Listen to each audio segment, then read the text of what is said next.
պայմանագրությունների անդրադառնանք։ Նորից բան է արել, հիմա էլի ճարվանը հրավիրում, այս անգամ արդեն 3 միլիոնով այո։ Ճիշտ էր ասում, ինչքան տարածք են տալիս, այդքան գլխավոր մուրացկանի ճաշկերուտի թիվը մեծանում։ Վարքին եկեք անդրադառնանք։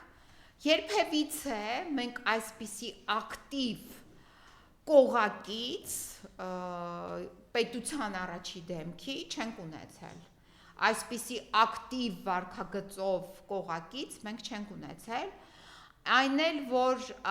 փողով տղամարդկանց հրավիրի իր հետ ճաշելու կամ չգիտեմ, այլ ինչ նպատակներով է հրավերները տեղի ունենում, դա նույնպես ապագայում քննարկելիք սկանդալների առարկա կդառնա, որովհետև սա նույնպես նման երևույթ, որ դասական կոռուպցիա է, երբ պետության առաջին դեմքի կողակիցը հրավիրում է ինչ-որ տղամարդկանց գումարի միջոցով ինչ-որ միջոցառման, այսինքն սա կոռուպցիոն դրսևորում է, որովհետև բոլոր այդ մարդիկ, ովքեր որ Հայաստանի Հանրապետությունում ձեռնարկատեր են, գործարար են եւ այլն, հենց այնպես տեղը չեն գնա այդպիսի գումար վճարեն, դա հասկանալի է, որ այդ գումարները ունեն վճարման հատուկ նպատակային նշանակություն, գումար ինչ որ բանի դիմաց, որովհետև ոչ մի իրեն հարգող մարդ չի գնա ինչ որ մի օտար կնոջ հետ, որոշի, որ պետք է ճաշի եւ նրան գումար վճարի։ Այսինքն սա հասկանալի է, չէ՞, որ որևիցե մի տղամարդ, որ այդ տիկնոջ հետ ոչ մի հարաբերություն չի ունեցել, ինչից ելնելով պետք է որոշի, որ պետք է գնա նրա հետ ինչ որ ճաշի։ Այն էլ այդ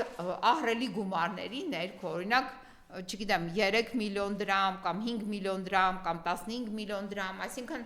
100 հազարավոր դոլարների մասին է խոսքը։ Այդպիսի տղամարդ ես Երևանում, Հայաստանում չգիտեմ, որ կցանկանա այդպիսի գումար տա, ինչ որ մի կնոջը, որը, ես չգիտեմ, համենայն դեպս այդ գումարին պայմանագրային կողմերը գումարի, մեկը գումար տվող տղամարդն է, մյուսը պայմանագրի կողմը ինչ որ մի կին է, որը տարիքով է արդեն, որը չգիտես ինչ է, այսինքն ակնհայտ է, որ սա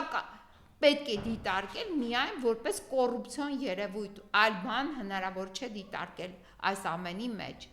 Հետևաբար այս բարոյական կողմը, այսինքն կոռուպցիան, որը թելադրվում է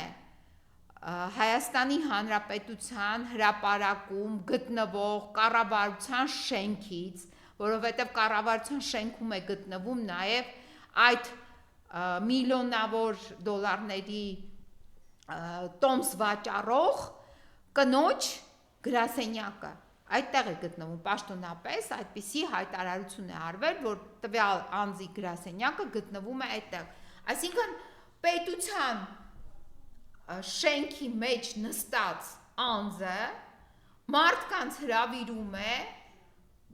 վաճառում է ինչ-որ տոմսեր, աստղաբաշխական գնով, հազարավոր դոլարների եւ ասում է ես ուզում եմ ձեր հետ ճաշել։ Սա ինչ է նշանակում։ Սա նշանակում է զուտ կոռուպցիոն գործարք։ Պայմանագրի մի կողմը ինչ որ մի ձեռնարկատեր է, որը ունի իր շահերը եւ ունի նվազագույն պաշտպանվածություն, որովհետեւ դատարանները չեն գործում, իրավապահ մարմինները չեն գործում, դատախազությունը չի գործում, նրանք փորձում են այսպիսի կոռուպցիոն գործարքների միջոցով պաշտպանել իրենց իրավունքները։ Եթե չգնան նման ճաշերի, ինչ կանեն։ Ձեռնարկատիրական գործունեությունը կտուժի, ինչ կանեն, կգան տուգանքներ կդնեն, այս կամ այն գույքը ձեռքից կխլեն, ինչպես կխլեն, տարբեր ձևերով, իրենք ձևերը շատ լավ գիտեն այդ գույքը օտարելու, ապօրինաբար իրենցից խլելու, վերցնելու, բոլոր ձևերը նրանք գիտեն։ Հիմա տեղի է ունենում նաև այս պարագայում կապիտալի, այսինքն այն ինչ որ թալանվել էր, այդ թալանի վերադասավորվածություն, այսինքն մի թալանողից վերցնում են, դնում են մյուս թալանողի գրպանը եւ ասում են իբրև թե պայքարում են կոռուպցիայի դեմ եւ ստեղծեցին իբրև թե հակակոռուպցիոն դատարաններ, հակակոռուպցիոն կոմիտե, բայց դուք տեսել եք ձեր կյանքում ինչ որ մի բարելավում այդ կոռուպցիայի դեմ պայքարից։ Իհարկե ոչ։ Ինչ է, բժշկական ծառայություններն են դարձել ձեզ համար մատչելի, տրանսպորտի գումարն է նվազել, իհարկե ոչ, ընդհակառակ ամեն ինչ թանկացել է, ձեր թոշակներն են բարձրացել, մեր թոշակառուների թոշակները եթե ինչ-որ 500 դրամով կամ 1000 դրամով բարձրացել է, դրա դիմաց ապրանքներն են եւ ծառայություններն են թանկացել, այսինքն սա ինչ է նշանակում, որ այն խեղճ տատիկ թոշակառուն եւ հիշում եք, չէ՞, Լեյլա մի հատ տատիկ կար, որ կանաչի էր վաճառում եւ բերել էին այդ կեղծ հեղափոխության ժամանակ, հատկապես այդ Ազատություն ռադիոկայանը այդ տատիկից ինտերվյու էր վերցնում։ Այդ Լեյլա տատիկը հիմա էլ նույն կանաչին վաճառում է 7 տարի անց, գիտեք որտեղ է վաճառում։ Բարեկամություն մետրոյի այդ տակի, հա, այդտեղ վաճառում է էլի նույն իր կանաչին վաճառում է, իր կյանքում ոչ մի բան չի փոխվել, ուղղակի Լեյլա տատիկը ավելի է պարավել։ Այսքանը։ Սա ինչ է նշանակում, որ տատիկներն ու պապիկները ամեն օր աղքատանում են, ամեն օր, եթե նրանց չօգնեն, իրենց թոշակով չեն կարող իրենց առաջի սպառման ապրանքները գնել, երիտասարդները չեն ցանկանում շարունակել ապրել Հայաստանում, որովհետև Հայաստանում այն բոլոր երիտասարդները, ովքեր ունեն դրսևորվելու հնարավորություն, այսինքն իրենց գիտելիքները եւ կարողությունները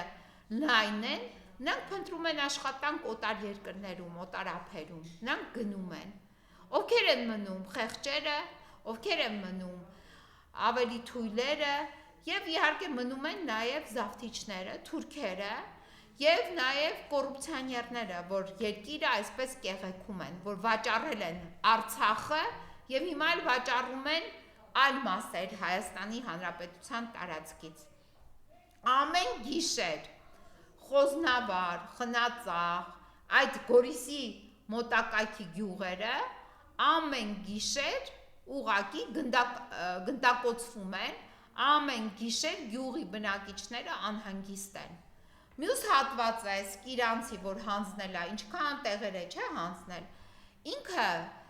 Տաուշի մարզը այդ հատվածում Բերդից մինչև այդ մասը շատ կարևոր նշանակություն ունի, որովհետև մենք գտնվում ենք բարձունքում, իսկ տակ արդեն Ղազախի շրջանն է, Թովուզ եւ Ղազախ։ Այդպես են այդ ադրբեջանցիները անունները դնում, բայց իրականում դրանք նույնպես մաքուր հայկական տարածքներ են, որտեղ մենք բարձր ենք, իրենք ցածր են։ Այդ բարձունքները շատ կարևոր են իրանց համար, տալիս է, որ վաղը մյուս օր հնարավորությունները մեր էլի ընդլայնվեն, մենք չկարողանանք հեշտությամբ ազատագրենք մեր հայրենիքը, դրա համար է տալիս։ Բերում թուրքերին նստացնում է այդ ամենակարևոր բարձունքների վրա, նույն ձևի նստացրել է Կապանի մոտ այդ թուրքերին, բերել նստացրել է, որ մեզ խեղդեն, ինչի համար է անում, որովհետև նա իր այդ թուրք տեսակի սպասարկուն է, ուրիշ ոչ մեկը չէ, հենց թուրք տեսակի սպասարկուներին բերել են